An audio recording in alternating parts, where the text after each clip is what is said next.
Now on 767 News, Parliament to convene on Wednesday, May 27th. Portsmouth man handed down 2 maximum sentences for unlawful sexual intercourse, and husband of Miss Dominica 2012 arrested in relation to murder of former wife. In sports, Dominica's under-23 football team out for qualifiers for 2016 Olympics.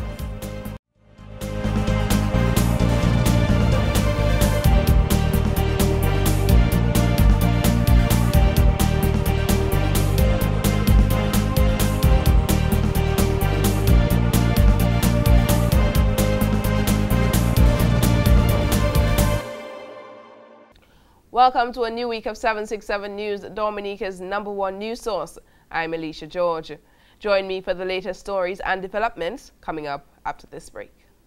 Get up to 50% off on selected items in the Quartz Red Dot Sale. With deals on furniture and electronics all across the store. You can't miss out. Just look for the Red Dots in store for great deals. It's happening this month end from Wednesday 20th to Wednesday, May 27th. 7 days of super savings with deals priced to go. Offer applies to both cash and credit purchases. And you pay nothing down and nothing for 60 days with credit purchases 24 months and over. So hurry on down and don't you dare miss this Quartz Red Dot Sale. Quartz, bringing value home. Thanks for joining me on tonight's edition of 767 News. First up this news time, the second meeting of the first session of the 9th Parliament under the Commonwealth of Dominica Constitution will get underway on Wednesday, May 27th from 10 a.m. at the House of Assembly on Victoria Street in Roseau. During the proceedings, Prime Minister and Minister for Finance, the Honorable Roosevelt Skerritt, will seek approval for supplementary estimates of expenditure for the financial year ending June 30th, 2015. The estimates amount to $14,379,814.16. The Prime Minister Skerritt will also introduce a bill for an act to sanction certain payments for the Consolidated Fund of Dominica in excess of the sum provided by law for the services of the Commonwealth of Dominica during the year ending June 30th, 2015. The banking sector will also be addressed with the second and third readings of a bill for an act to provide for the regulation of the banking business, the establishment of a single banking space, and for incidental and related matters, and the repeal of the Banking Act No. 16 of 2005. The Director of Audit will also present a report on the audit of public accounts for the fiscal year ended June 30th, 2012. Parliamentarians of the opposition United Workers' Party are also expected to address the proceedings with a number of questions on the order paper for various government ministers. The proceedings of Parliament will be aired live on Digital Play. In other stories, the last day of the celebration of Fête Isidore began with a church service at the Grand Bay Cathedral. After 4 days of activities, the church honored the Saint Isidore with a Creole Mass on May 25th in the presence of a number of dignitaries, including His Excellency President Charles Savre. The celebration of Fête Isidore is particularly special to the people of the southern village of Granby because of the lasting impact that Saint Isidore left on that community. During the ceremony, Catholic priest Father Branca John used the farming lifestyle of St. Isidore to tell the people of Granby that there is dignity in toiling the earth. Your parents would say to you, "Padre, I want to go." Okay, I'm going to go some cash. I will buy a cutlass for you because you don't want to learn in school. It seems it's the only you want to make for your life. Cash about. And after years of hearing that over and over again, you kind of get the idea that working with a cutlass or farming is the worst thing that can happen to you. Brothers and sisters, we are now seeing the effects of that kind of education throughout our country. Many young people shy away from the land. Father John stated one simple fact, that without farmers, there will be no food. He explained Dominica, the country that once produced the highest number of centenarians per capita, today is ranked among countries in the world with the highest number of people with obesity. According to Father John, the celebration of the feast teaches about sainthood and not status. Sainthood does not come from status. does not come from status. Isidore was a farmer, a laborer, an ordinary dude. He was not a go-boog and some official in some court of a king. He was not a prince. He was not even the landowner. He worked on the land for somebody else. This means that anybody can be a saint. Anybody can be a saint. The path to sainthood begins with our commitment to Jesus Christ.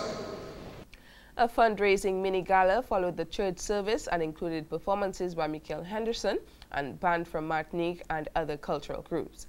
The day of activity ended with a village extravaganza featuring 6 bands and 2 main stages, one at the entrance of Tet Lale and the other at Hewlett John Heritage Park.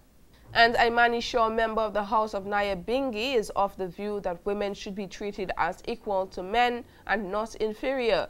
He made the statement while addressing the opening ceremony of Africa Day on Friday, May 22nd, under the theme Women's Empowerment and Development Towards Agenda 2063. There's a perception of woman which needs to be redefined mentally, psychologically, and spiritually. Historically, woman has been seen as objects of man who could be battered and bruised whenever possible.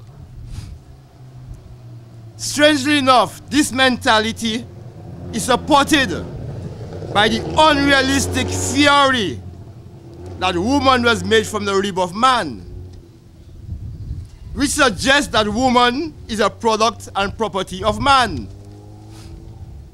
In redefining, I also suggest that, as with all creation, whether plants, animals, river, moon or stars, the species must be known as man, created as male and female.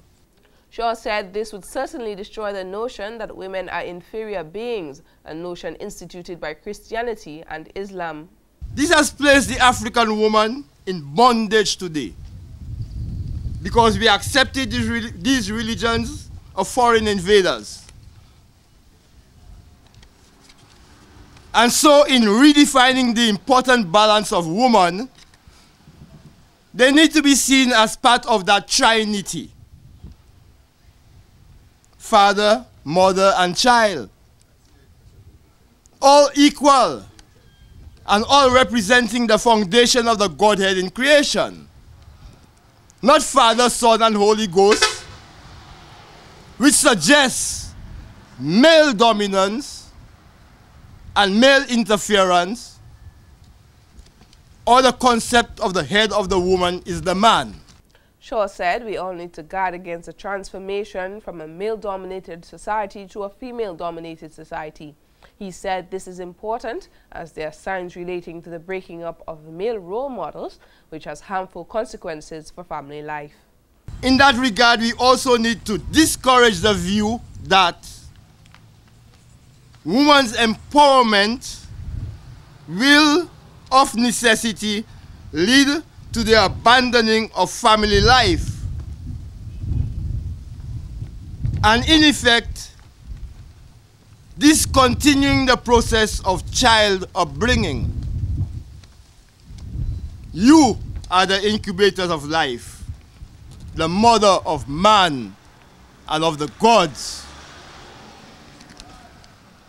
And so we hail all the powerful spirits of our female ancestors, rulers of ancient civilizations, Queens Nyabingi, Nzinga, Sheba, and others.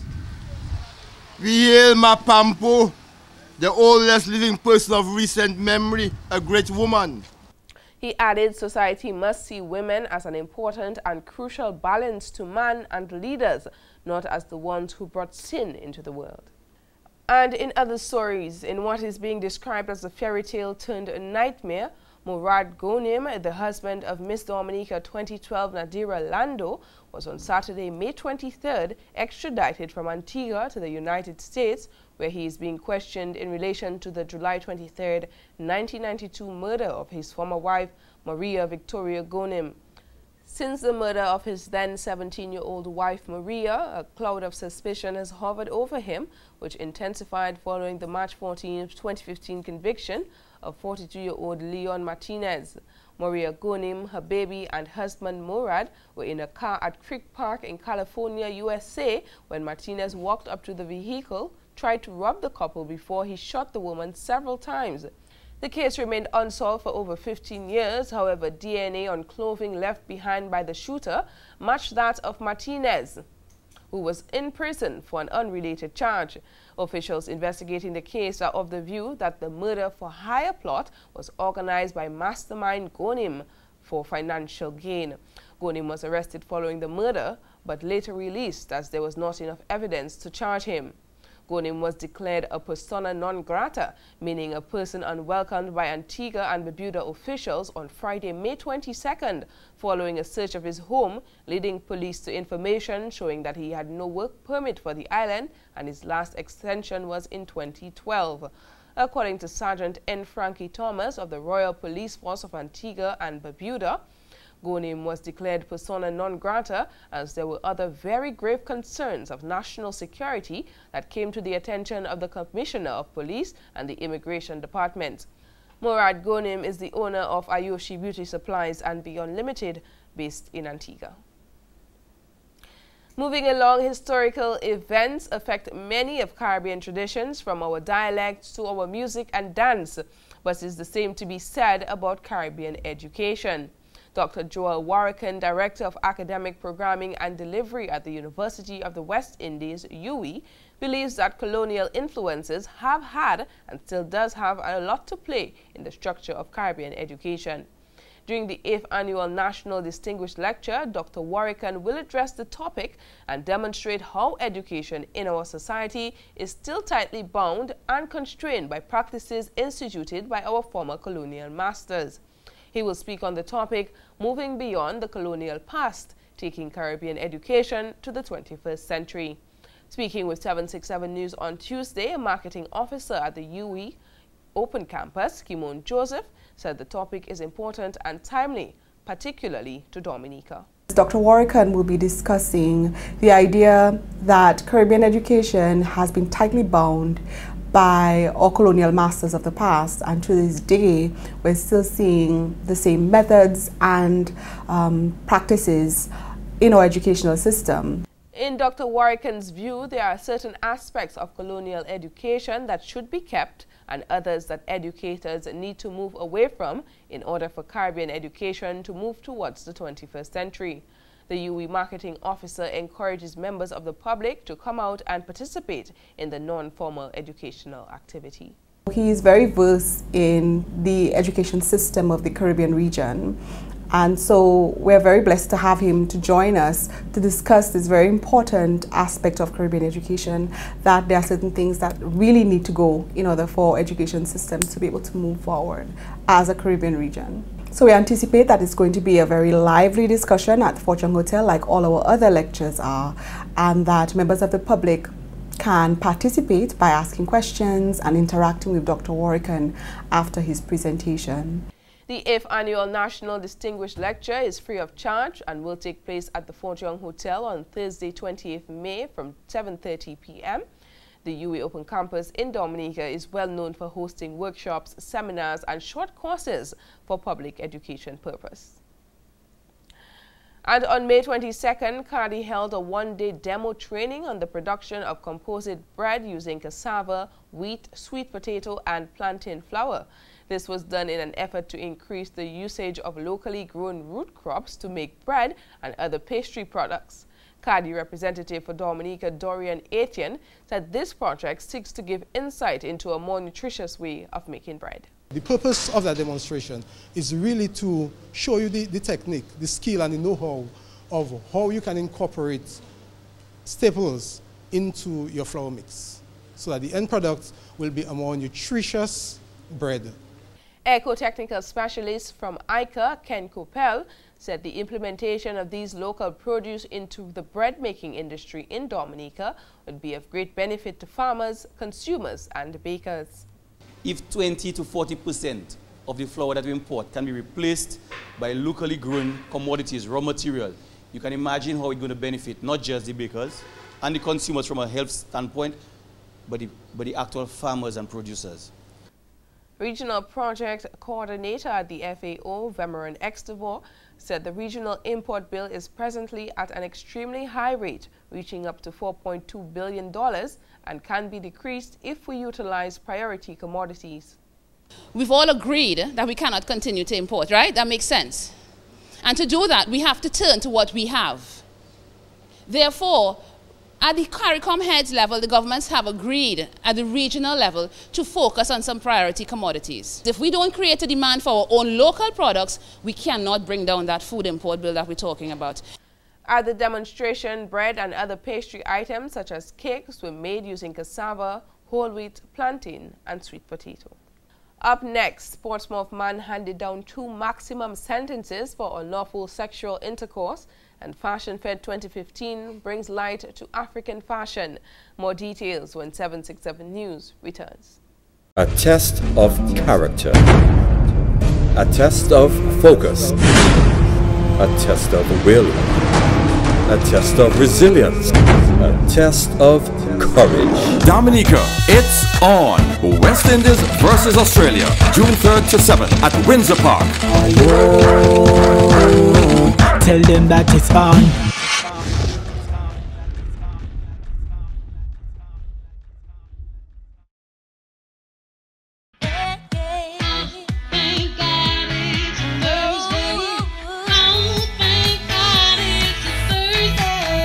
Count your Thursdays and win up to $24,000 in cash. For every $9 spent on Big 4, you get a raffle ticket to enter our weekly draws to win $4,000 cash every Thursday for 6 weeks. The more you spend, the more tickets you get, the better your chances of winning every Thursday. That's $24,000 in cash. So play Big 4, count your Thursdays and win up to $24,000 in cash. Only from the Dominica National Lottery.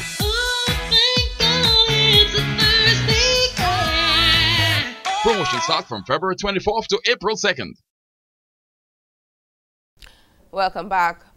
Fort Shirley was filled with vibes on Sunday, May 24th during the 6th Annual Jazz and Creole Festival, when a number of patrons turned up at the Cabaret in Portsmouth to enjoy smooth jazz music and good company. The 5 main stage acts who made the show a success included the band Masquinada from the University of Michigan in the United States, Ronald Toole and Ralph Tamar from Martinique, Arturo Tapin of Barbados, and Michael Henderson of Dominica. All the overseas acts were fairly new to the island but made huge statements during the show, with encore calls for songbird Michael Henderson and smooth Barbadian saxophonist Arturo Tapin. I said, give me more reason to stay here. Oh, and I'll turn right back around, baby, Barbara. And I said, give me more reason to stay here. Oh, and I'll turn right back around, baby. Because I don't want to leave you lonely. You gotta make me change my mind, yeah. And baby, I got your number. Oh, and I know that you got mine. Oh, and you don't think I'll call you. Said I'll call you anytime, baby.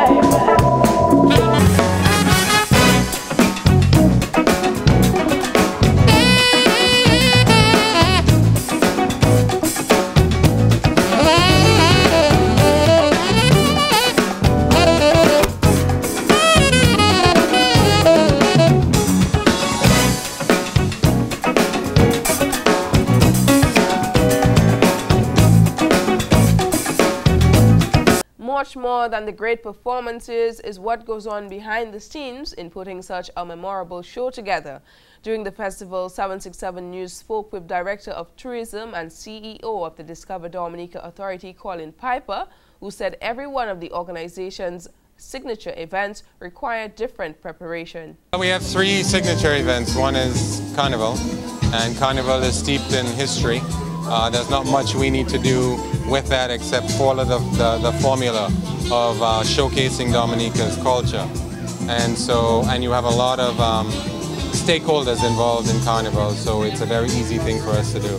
The difficulty is the logistics in terms of fitting everything in between calypso and the pageantry and the like.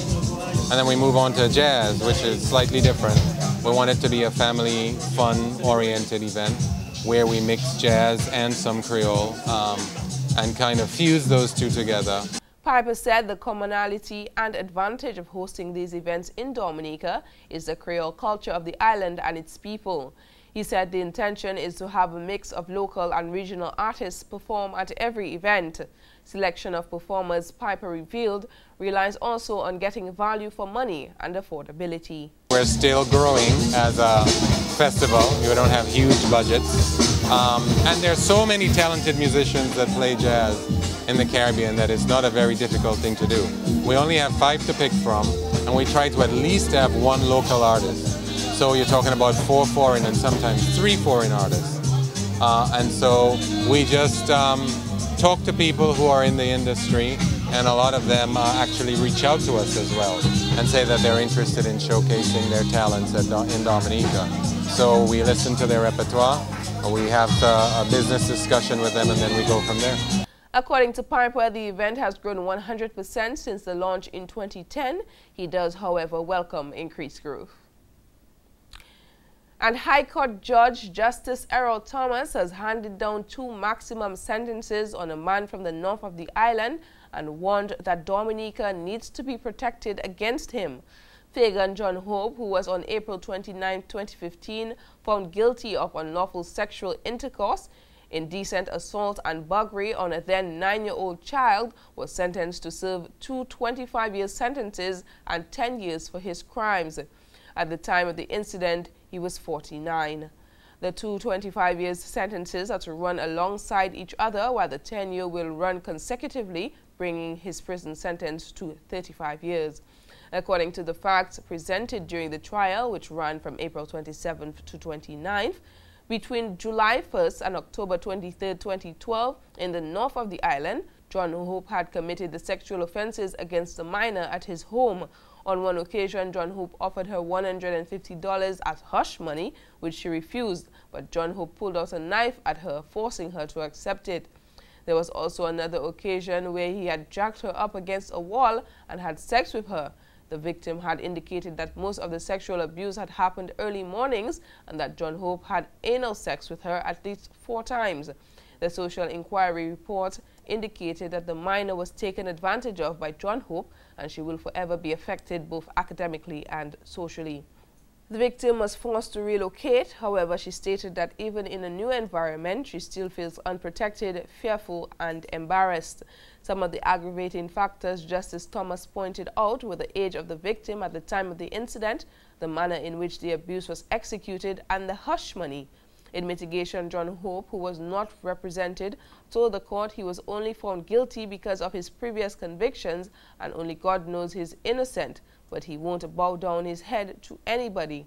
Justice Thomas told John Hope he lacked humanity and Dominica needed to be protected against him before handing down the sentence. Unlawful sexual intercourse and buggery carries a maximum penalty of 25 years in prison, while indecent assault carries a maximum of 14 years. In 1986, John Hope was convicted for murder, in 2001 incest, and in 2012 battery. Statistics from the Child Abuse Prevention Unit indicates that 682 children were sexually abused between 2010 and 2014. In more news, on Friday, May 22nd, the Harlem Plaza was the house of African fashion, where women and children modeled African-inspired outfits made by local designers and seamstresses. The show was organized as part of activities commemorating Africa Day in Dominica.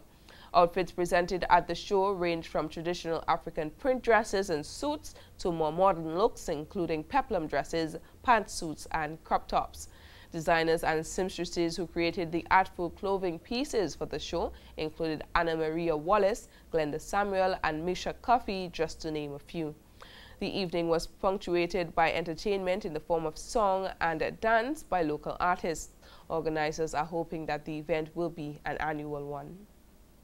And that's it for local news this evening. The latest in sports is coming up next with Larry, so stay tuned.